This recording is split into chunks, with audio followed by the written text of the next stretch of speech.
Well, hello there. I was just admiring my grand complications.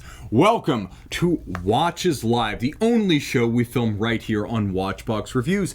I want to greet my global audience, and for those who have suffered through our weird preemptive chatbox purgatories over the last few days, thank you. I appreciate your patience. Friends joining in, Eric Cecil is first from New York City, my neck of the woods. As you can see, I voted U.S. midterm elections today. I voted for the pajama party. Everyone should be in favor of that. Straight ticket, naturally. Let's jump straight into the heavy metal. And I was mentioning that I had a grand complication, and they don't come much grander than the 36mm 1993 to 2011 Patek Philippe 5016G. It is a retrograde perpetual calendar, moon phase, tourbillon, minute repeater. And in case you doubt me, this little giant packs the heavy metal on the inside as well. By the way, look at that fourth wheel in 14 karat yellow gold. Can we get a little bit closer? Yes, that's right, a functional movement component finished in gold. Geneva hallmark minute repeater tourbillon with black polished tourbillon bridge. You can see that handsome tourbillon. This is the RTO27 PSQR beating away. Of course, you're going to hear it. You're going to hear it and you're going to see it. And now we're up dial side for your enjoyment. Leap year, irregular month, doesn't matter. These watches were chronometers as well as tourbillon minute repeater perpetual calendars. And 36mm, anyone can wear this little monster. About 200 of these made from 93 to 2011. When you set up the minute repeater, you want to set it as close to 1259 as you can get. I'm going to shoot for perfection. Hopefully I don't fall short. Let's see how I do.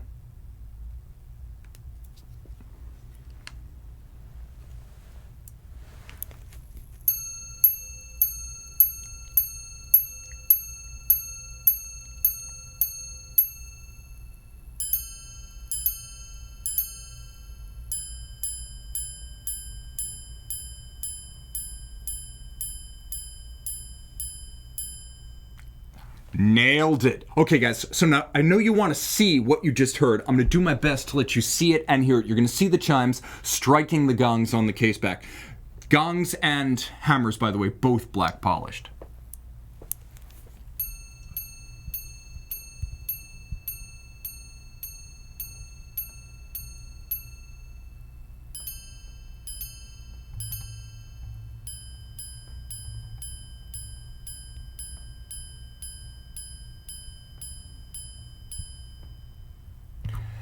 And that's my opener tonight. Believe me, I can top that. I can top that, and I'm gonna top it with the cheapest watch on the table this evening.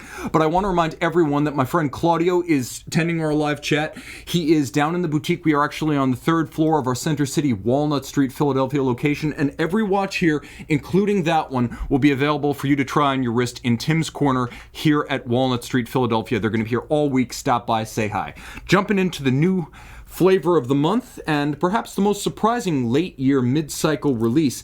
This is part of the Breitling Premier collection, and I know you guys are going to be into this, because the Premiers were the watch that George Kern should have created out of the gate with Breitling. This is not pretending to be a Navitimer. It's not a Super Ocean. It's its own special land-focused sports casual category. You can see the Art Deco influence strong on the case. This one is the Premier Chronograph 42. It's a 7750 in chronometer spec. It is 42mm in steel, and the most striking features of the watch are these straight Gadron-style case band lines, as well as the double Gadron bezel and a box section sapphire, evocative of the mid-century Breitling watches that were built in the Premier collection in the 40s and the 50s as Art Deco style went mainstream. And you can see that they started to incorporate elements of what would have been Ray and Charles Eames, Richard Arbib, Raymond Loewy mid-century modern into the case itself. The timepiece is easy to wear. It's on a 7-link Navitimer style bracelet. It does have the characteristic Breitling clamshell lock, but you'll note the Breitling B now shorn of its wings. They wanted a more versatile brand that wasn't so strictly aeronautical. This is the land leg of the triad. They're doing air, land, and sea. Sea will be the Super Oceans, land will be this watch and this series, and of course the Navitimers own the sky. I'm going to throw this one on the wrist so you can get a sense of it. And in general, guys, by the way, Tegament on Zinn watches works. I smashed this one into a door frame this morning like, oh God, I can't stand. Oh, that's not so bad. I thought it was going to be awful. Didn't even leave a mark. Deutschland. Let's go back and do a quick wrist shot with this, and then we'll bring some of our Patek heavy metal back out. This is not a pre-owned watch. I gotta be clear, you can only buy this one in person at our boutique, but this is part of the new collection. I know a lot of folks are talking about the Premiers. They fit well. The size is right. It's not oversized. It's not undersized. And I think this is what Georges Kern should have had last February instead of the Navitimer 8s, because this really works.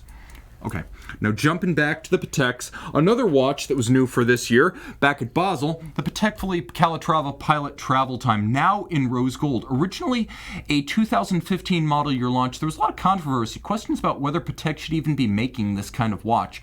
I can give you a resounding yes as the answer. 42 millimeters brown bronze dial. The watch is immaculate in its execution. There's no mistaking this for a Longines IWC or Zenith in person. And I have to add that it's one of the most appealing Patek watches overall because it's so different from anything else they make. Now, it does look good in rose. It's a little warmer than the original blue dial white gold. 42 millimeters is the size, and it's a pretty big 42. It's about 50 lug to lug, but it's not thick. And one of the saving graces of this watch is that every detail has been sweated right down to the skeletonized counterweight for the seconds hand. And let me wind this one up so you can get a better sense of what that seconds hand looks like in progress. But they built a dial that is beautiful and crowns that are thoughtful in their execution. Like I said, they sweated the details. Each crown is a 1/4 turn lock, so you can't accidentally change the travel time. You can clean up the dial and hide the travel time hand when you don't want it. The counterweight to the seconds hand. Look at how they skeletonized it. Beautiful balance, beautiful symmetry. AM, PM for local and home time, and what appears to be small seconds at 6 is actually a radial date with a railroad. Turn it all over. It's based on a 324. Flip that over. Gyromax free sprung Patek Philippe CO -3 plus 2 seconds per day guaranteed from the factory, and 60 meters water resistant. Unlike the standard Calatrava 30, you can actually swim with this watch on a water resistant rubber strap, and Patek offers one. Jumping into our box of friends tonight. Let's see who's joining us. Okay, Eric Cecil, Alexi Samola from Finland, Russell 996, I am Charlie, Juan O, David Deng from San Francisco, we've got Dan P from Chicago, Big Mike also joining in from Chicago, Claudio's downstairs tending the box, he's answering your questions in real time, by the way. I've got a friend inside today. Gregory W, Sean S, and wow, Garrett Miller, Watch Yoda, lots of friends old and new. Let's jump straight into a watch that hails from the Patek manufacturer and combines the best of old and new. The successor to the 1996 to 2011 5004, that was a 36. This is a 40.2. This is the 5204P. Platinum, split seconds, perpetual calendar chronograph. I'm going to fire this one up. You can see the caliber, 535, or I should say CH 29 535 come to life. I'm going to wind this one up, and hopefully the 65-hour power reserve jumps to life in a moment. It's hard to wind a watch and exhibit it backwards. All right, now you can see all of the fun stuff. It is a split seconds, double column wheel. We're going to show you how that works.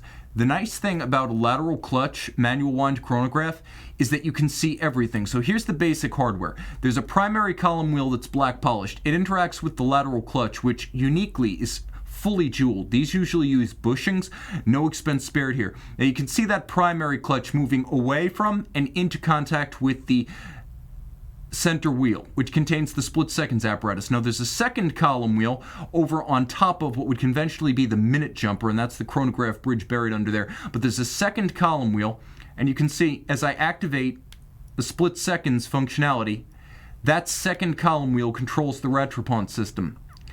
And you can see it gripping and releasing because there are pincers at center, and you can see them as I manipulate the coaxial rattrapant pusher. Now they're moving into and out of contact. And you can see on the dial side, this is what's happening as I do that. It's a split-second mechanism.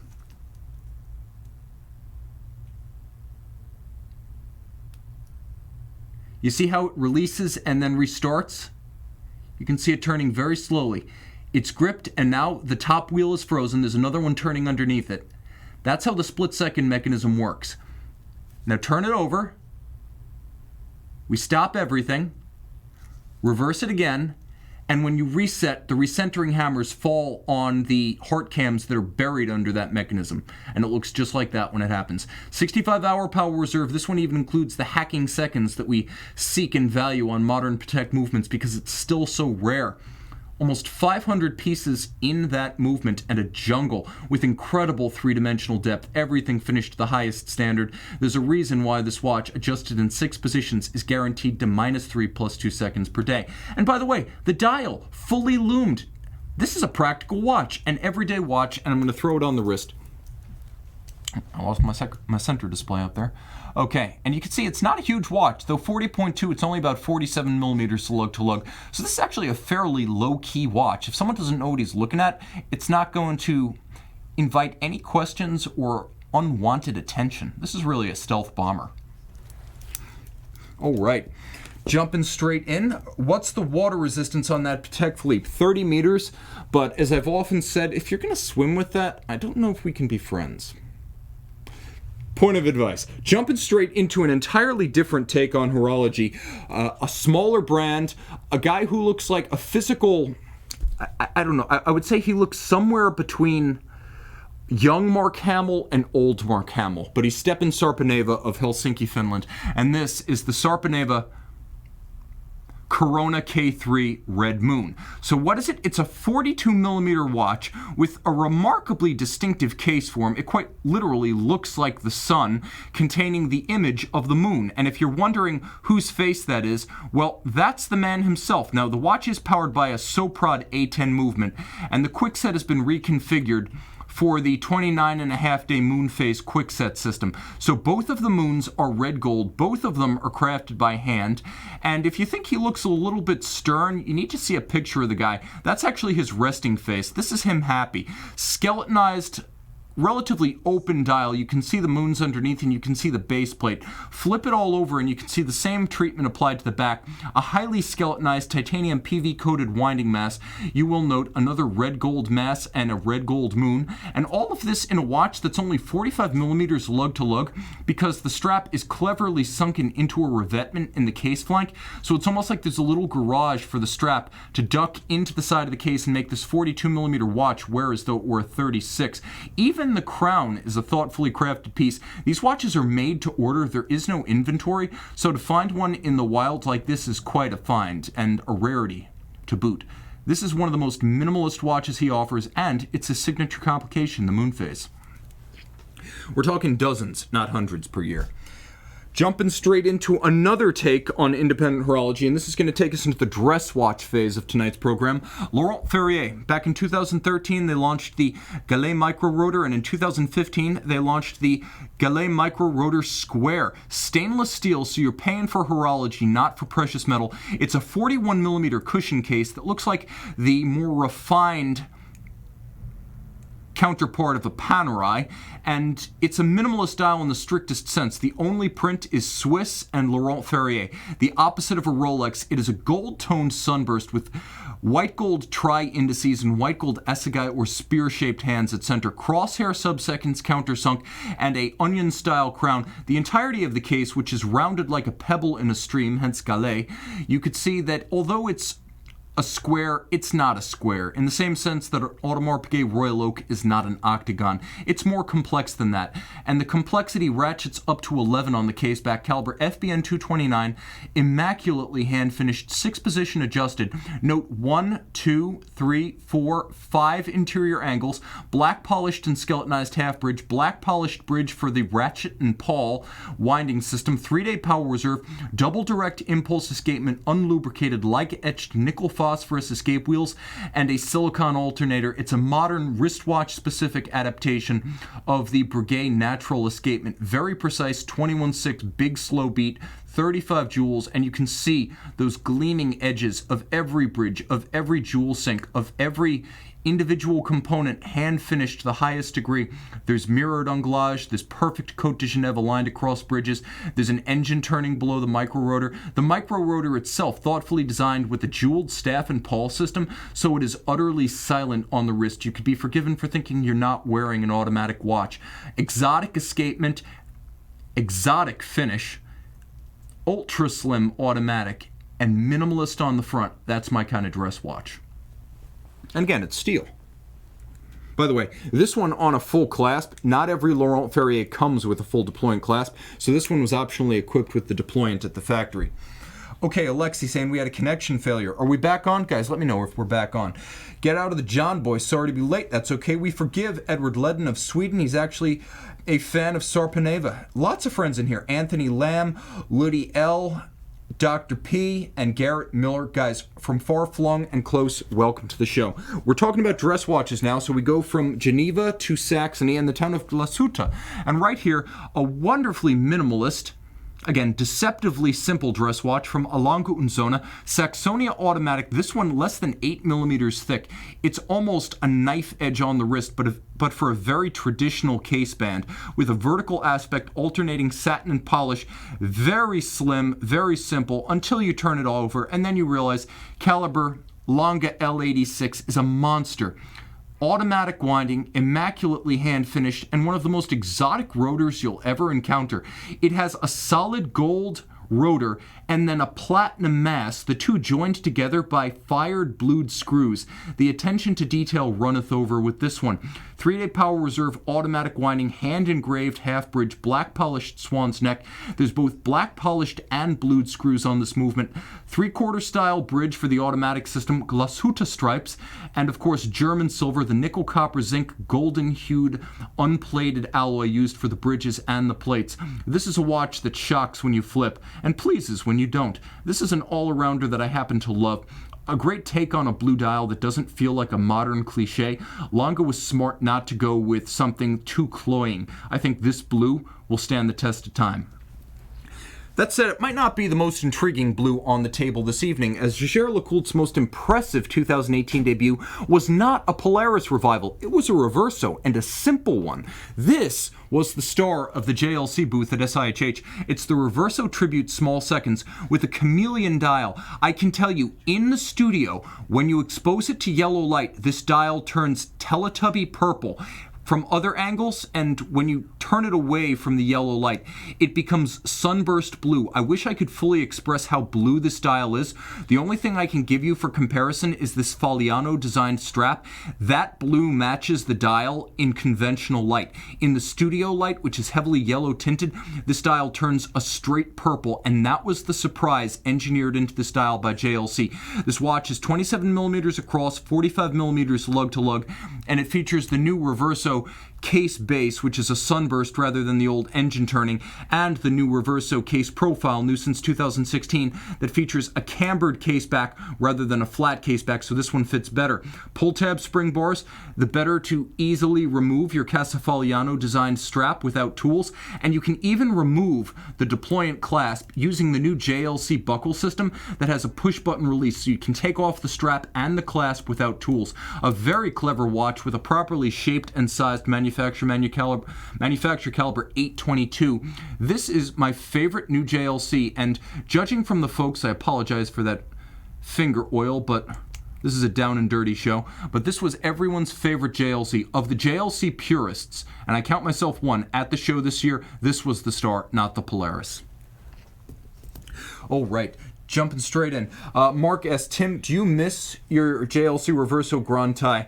I do. I miss them. It wasn't an easy choice. I think it was the right choice. Looking to the future, I needed to be more focused on future goals and not the here and now of stuff. I kept my zen, and as stated, I'm quite happy with it. It's a bomber of a watch.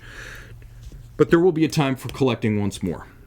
That book is not closed. Let's talk about a brand we almost never discuss. Now, I savaged this brand on the show yesterday, so I need to at least admit that they make great watches. I have a problem with the marketing, I have a problem with the branding, I have a problem with the course of the name in modern Swatch Group hierarchy, but Jacques Droz builds some of the most underrated watches on the market. This is the 43mm, 1 of 88 piece Grand Seconde white gold aventurine. And yes, it has an aventurine dial. It's almost as though the hours and minutes are floating amidst a sea of the cosmos, stars and infinite space framing a simplistic dial that gives you everything you need, hours and minutes and the date. Why worry about seconds? This is a watch that's all about good times and taking your time. Minimalism at its best. You turn it over and it's a twin mainspring barrel, 68-hour power reserve based on the Blancpain 1151. So it's a high horology movement with high horology finish to match a case that is sensational. And if you think 43 is too big, pardon me, this one was one of 8. I thought it was one of 88. It's one of 8 made.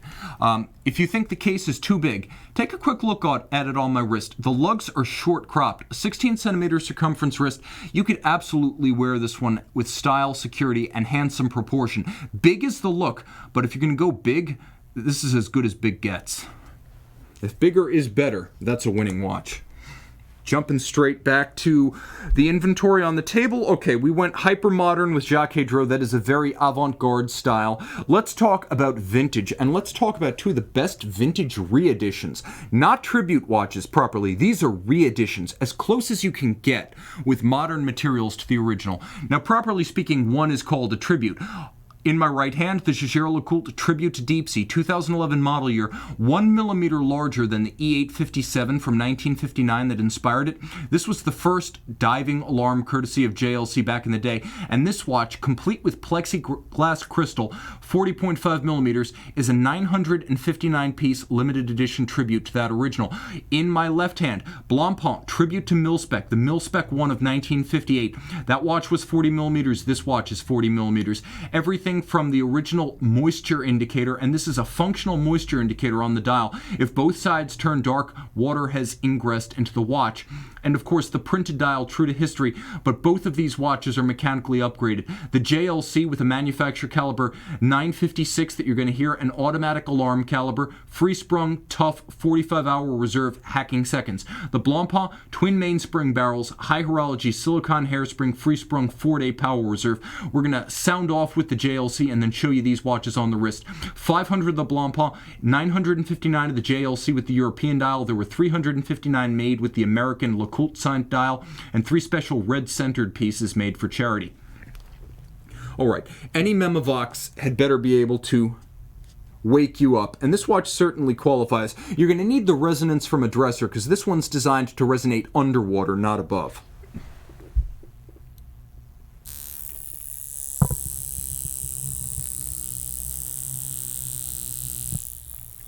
It's a very cricket-style chirp, and it's designed, again, to resonate underwater, not necessarily to ring and sustain above. Now, throwing these watches on the wrist, we are talking traditional sizing. The JLC, from size to plexiglass crystal to its non-movable, fully loomed bezel, all true to history. This watch is indistinguishable from the original when it's on the wrist. The Tropic style strap is actually an embossed leather, not the rubber. Interestingly, this watch's boxed set comes with a spare plexiglass. Now jumping over to the MIL Spec, which was probably the best received new Blancpain of 2017, 40 millimeters, more wearable than the bigger 5015. This is a watch that you could easily wear and fly below the radar, as it can actually fit below a cuff. The timepiece is only about 13 millimeters thick, which makes it far slimmer than the bigger 45 millimeter 50 fathoms. And again, this watch, you could almost consider it to be a no-date watch, as the date simply disappears at anything beyond half an arm's length. Great watches both, but I'll take the JLC. I'm still a company man. Jumping into the chat box. Mark S. Tim, what do you think of the caliber 1151 on the Blancpain MIL Spec? It doesn't seem like a designated tough sports watch movement. No, it's not really. They have hardened it with a free-sprung balance and a silicone hairspring, but its primary advantage, and this is where it really shines over the JLC, is that you can see it, and the finish is high horology. It isn't quite at the level of those Pateks we just discussed, but it's above the level you'll see on a typical Glasuta Original, Audemars Piguet, or, for example, Zenith or JLC. This is a beautifully finished movement. It'll never be quite as shock resistant as the 1315 and the 45 millimeter watch, but it's considerably tougher than the standard 1150 on which it's based. Again, this is going to be a decision point for many. That you can see the movement, and it is beautiful. It is worth seeing. Let's jump to 2 steel sports watches of a very similar no date persuasion. Both all-timers, very different price points, and in terms of where they are in the market right now, the Rolex Cosmograph Daytona and the Omega Speedmaster Professional Moonwatch represent entirely different ends of the pricing spectrum. If you pay full boat, granted, this is the recently discontinued steel bezel version, but a current steel Daytona costs $12,400 new, about twice that pre-owned, whereas if you want to pick up a new Moonwatch, it's about $5,250, take about $1,500 off that and you have your pre-owned price. Now the watches are respectively 40 millimeters and 42, automatic winding and manual wind, but these are two watches that will be inextricably linked in my mind as rivals, precisely because they are both pillars of their respective manufacturers. You think Rolex, you think the no-date sub, the Daytona or the GMT. You think Omega, you principally think of this guy as the rival to this guy. Now let's put them on the wrist so you can see how they wear. The Omega surprisingly does wear much larger than a 2mm sizing distinction would suggest, and that's because the solid end links of the bracelet flare it out to 54 across the wrist. But if you want something with an undilute history, if you want something that's not historically inspired but actual history, still NASA issue, still flying in space, this is not a tribute watch. This is the real thing. The Daytona, it's basically like the Porsche 911. It does change, but the fundamentals stay the same. So it's never a re-edition watch or a retro watch. Rather, it's the latest version of an unbroken continuum. Nevertheless, if you are looking for exactly the same watch over time, you want the Omega. If you want the spirit of the line, you want the Daytona. And of course, if you want the ultimate status symbol brass ring, yes, Rolex is in a class by itself. But between the two, I gotta admit, I'm a Moonwatch fan. I gotta admit. Jump into high horology and a high horology standoff of comparable stainless steel chronographs from Big Three, or I should say Holy Trinity, triad legs. AP is represented by a watch that can't be classed with these, but we'll hit all three of them in turn. We have the Generation 3 Vacheron Constantin Overseas with a dial that is evocative of nothing so much as the chronomètre bleu. It's the same black polished metal base with a lacquer top, creating that same iridescent shining look. The Patek Philippe Nautilus 5980 chronograph, a discontinued watch now in steel, only a little bit smaller. It's actually about 2 millimeters smaller, but it has an entirely different fit, far thinner on the wrist. The Vacheron is physically a more massive watch, and you can see that to advantage when the two watches are posed on camera. So the Vacheron is not that much bigger on paper, it's far larger in person, but here's the thing, the Vacheron gives you value that the Patek doesn't. The Patek pre-owned right now, a $90,000 watch. The Vacheron pre-owned right now, a $26,000 watch. 150 meters, 120. A timepiece with anti-magnetism that is comparable with some of the best Faraday cage watches. You get all that with a display case back. You don't necessarily get that level of anti-magnetism in these old steel Nautilus chronos, because a lot of them were made before the Spiromax silicon hairspring. What you do get is a flyback chronograph, so you get that functionality, and even though the watch doesn't hack, it effectively does have a 0 reset second system. But let's jump real quick to one of the Vacheron's coolest features, and one for which the Patek has no immediate response. You get 3 straps with the Vacheron. You get a full bracelet, you get a leather strap, and you get a rubber strap. You also get the ability to denude your watch periodically, so you can admire that display case back unencumbered by the strap. And for me, that is a decision point. It's not just a good-looking movement, it's easier to see it. Every individual link of the bracelet is sizable on both sides. Back when the Patek was made, and we have this one on the table tonight, half of them were made with screws in the bracelet. The next flight, the second half, were made with pin sleeves. Every Generation 3 Overseas, fully sizable bracelet with screws, not pin sleeves. All right, I promised you something crazy from Audemars Piguet. 2018 is the flavor of the month. I should say the flavor of the 12 months on the table this evening. This is the 2018 Audemars Piguet Royal Oak Overseas khaki green, a watch with a green bezel, green chronograph pusher shoulders, green crown shoulder, and 2 straps. One is olive drab, one is camo. You do get both with the watch. 44 millimeters, in-house caliber 3126 on the case back.